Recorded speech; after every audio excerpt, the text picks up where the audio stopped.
अस्सलाम वालेकुम, welcome to ग्रामीण डिस्कवरी चैनल। मैं आपका मेज़बान आशिरंस।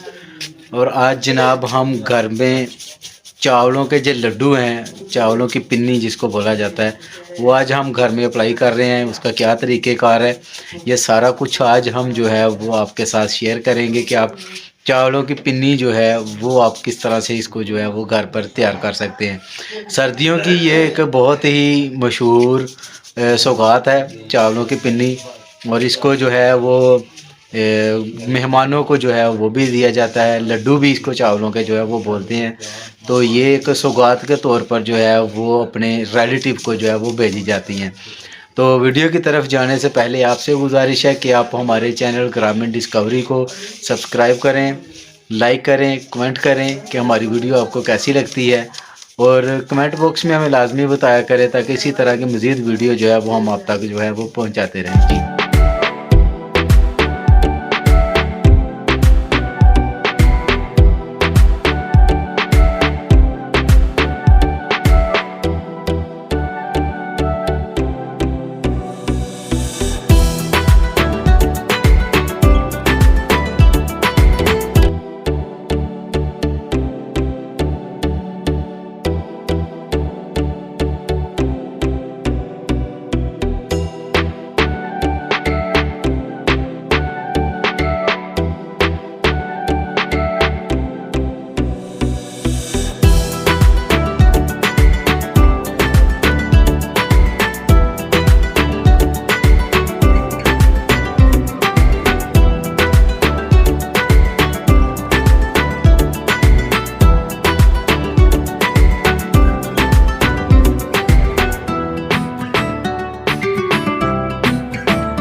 आज की ये हमारी वीडियो जो है वो आपको कैसी लगी